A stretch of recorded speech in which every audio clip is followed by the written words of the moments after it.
শুভ সন্ধ্যা। আমি রুমেনা বেগম। প্রতিদিনের মতো আজকেও দৈনিক সিলেটের ডাকে প্রধান প্রধান শিরোনাম নিয়ে আপনাদের সামনে হাজির হয়েছি। আজ বুধবার 29 মাঘ 1431 বাংলা, 12 সাবান 1446 হিজরি, 12 ফেব্রুয়ারি 2025। ভাষার মাস ফেব্রুয়ারি মাস। এই মাসের শুরু থেকেই সিলেটের ডাকে অমর একুশে শিরোনামে রিপোর্ট প্রকাশিত হয়ে আসছে। আমি শুরুতেই অমর একুশে থেকে কিছু অংশ পড়ে শোনাচ্ছি। অমর একুশে। মুক্তিযুদ্ধের মতো মহান ভাষা আন্দোলনে ও সিলেটবাসীর ভূমিকা ছিল অবিস্মরণীয়। মাতৃভাষার দাবিতে সিলেটের মানুষকে পাওয়া যায় আন্দোলনের প্রথম সারিতে। 1947 সালের সেপ্টেম্বর মাসে তমদ্দুন মজলিস পাকিস্তানের রাষ্ট্রভাষা বাংলা না উর্দু নামক একটি গ্রন্থ প্রকাশ করে।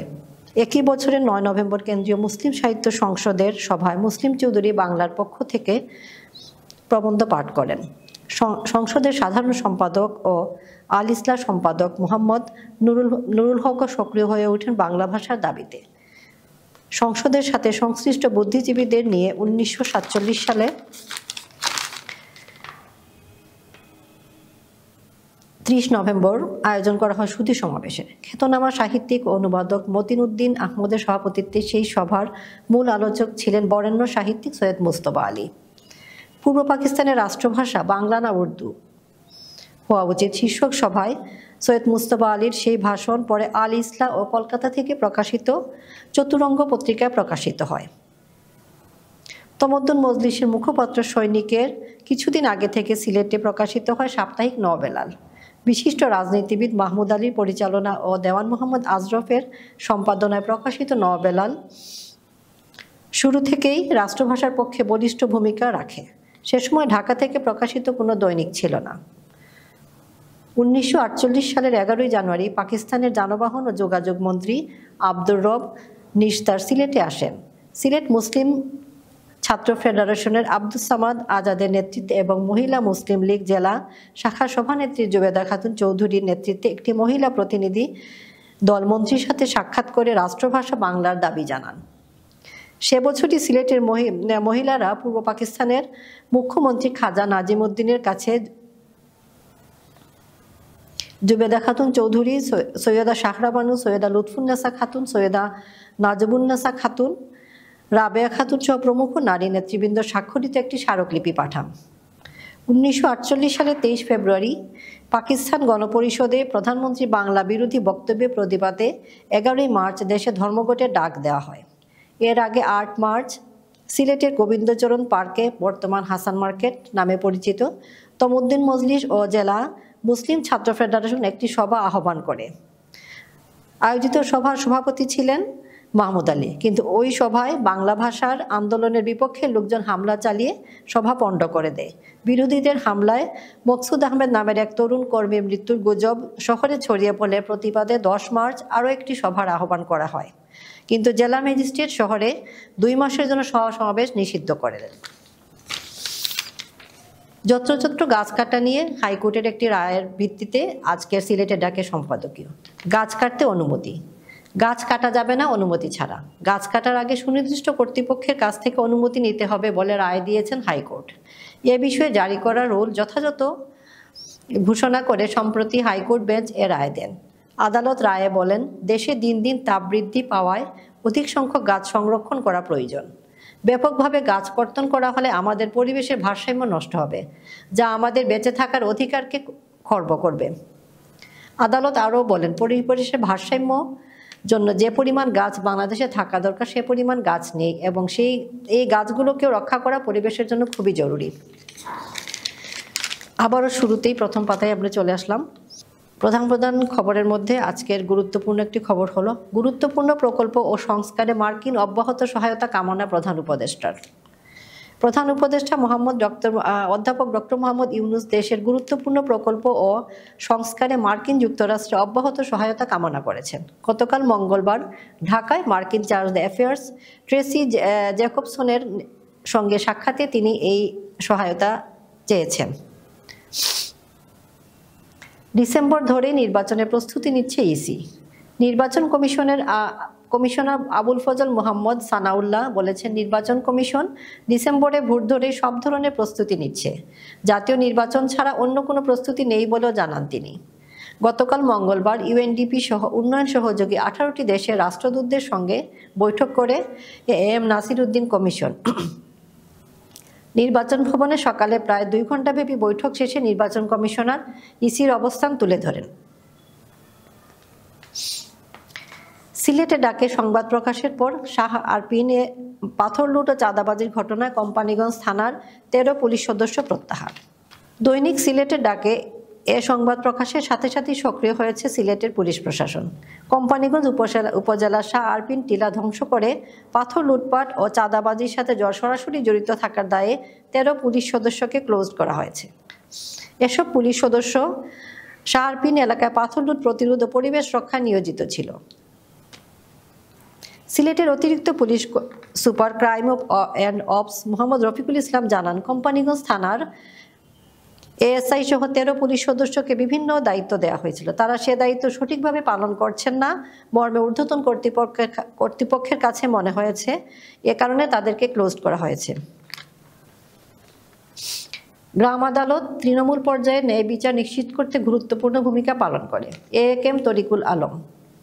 সিলেটে গ্রাম আদালতের সক্রিয়করণে স্থানীয় প্রশাসনিক ভূমিকা ও করণীয় শীর্ষক বিভাগীয় সম্মেলন অনুষ্ঠিত হয়েছে।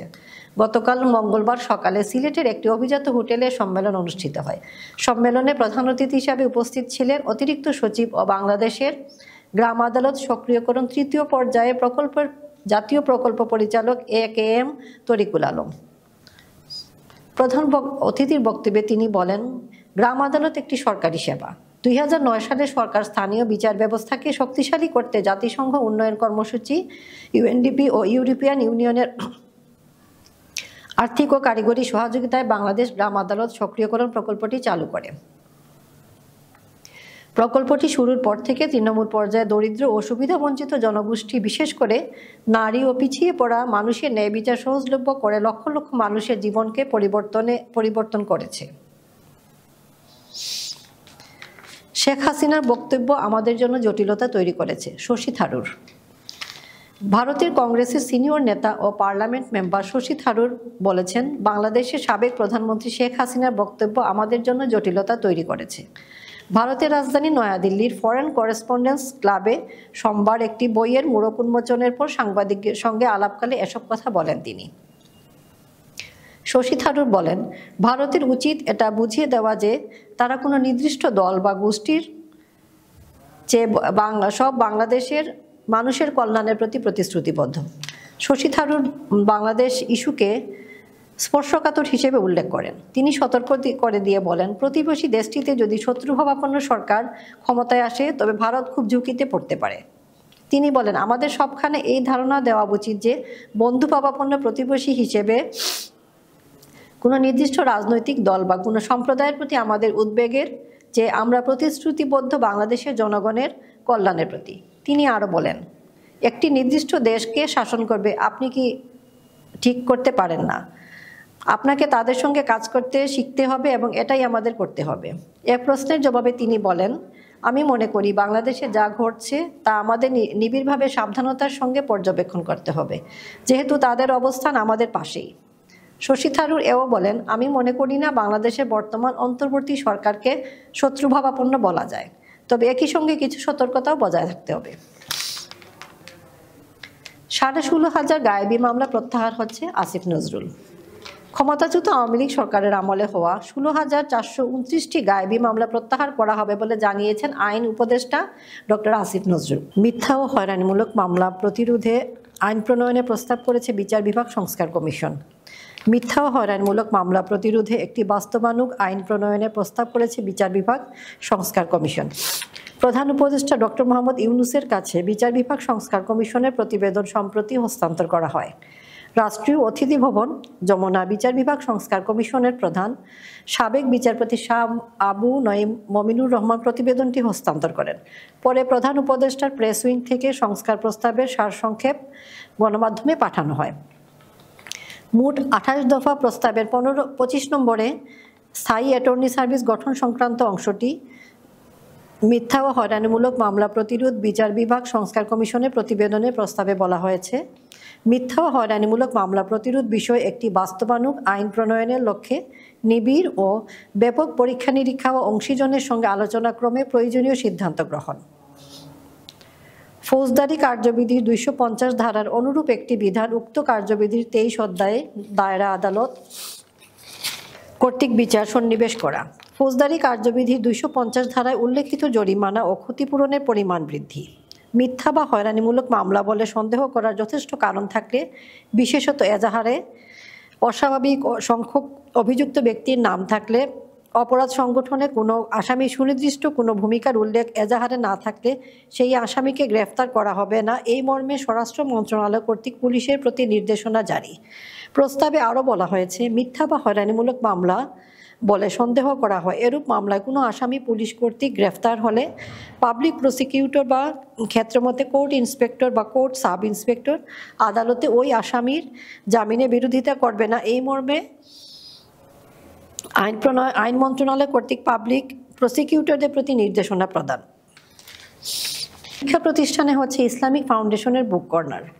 দেশের স্কুল, মাদ্রাসা, কলেজ ও বিশ্ববিদ্যালয়ের মতো শিক্ষা প্রতিষ্ঠানে ইসলামিক ফাউন্ডেশনের বুক কর্নার স্থাপনের সিদ্ধান্ত নিয়েছে ধর্ম মন্ত্রণালয়। ইসলামিক ফাউন্ডেশন ব্যবস্থাপনায় এই বুক কর্নার গড়ে তোলা হবে। গতকাল মঙ্গলবার রাজধানীর আগারগাঁওয়ে ইফার সভাকক্ষে ইসলামিক ফাউন্ডেশনের বোর্ড অব গভর্নর্সের 228তম সভায় এ সিদ্ধান্ত নেওয়া হয়েছে। সীমান্তে অবৈধ অনুপ্রবেশ শূন্যের কোটায় নিয়ে আসতে হবে, কর্নেল সাইফুল ইসলাম চৌধুরী। সিলেট বিজিবির sector commander colonel Mohammad Saiful Islam Chowdhury বলেছেন, সীমান্তে যে সকল অনাকাঙ্ক্ষিত ঘটনা ঘটে তার অন্যতম কারণ অবৈধভাবে অনুপ্রবেশ। চোরা কারবার, কয়লা সংগ্রহ করতে গিয়ে আমাদের লোকেরা ঝুঁকি নিয়ে প্রতিবেশী দেশে প্রবেশ করছে। মাঝে মধ্যে বিএসএফ কিংবা ভারতীয় নাগরিকের রোষানলে পড়ে দুর্ঘটনার শিকার হচ্ছে। আমরা বিএসএফের সাথে পতাকা বৈঠকে সীমান্তের বিভিন্ন ঘটনার জোরালো প্রতিবাদ জানাচ্ছি। পাশাপাশি সীমান্তের অনুপ্রবেশ শূন্যের কোটায় নিয়ে আসতে আমাদের চেষ্টা অব্যাহত রয়েছে। খেলাধুলা শিশু সৃজনশীলতা ও মানসিক বিকাশে গুরুত্বপূর্ণ ভূমিকা রাখে। ডক্টর মোহাম্মদ সাজেদুল করিম।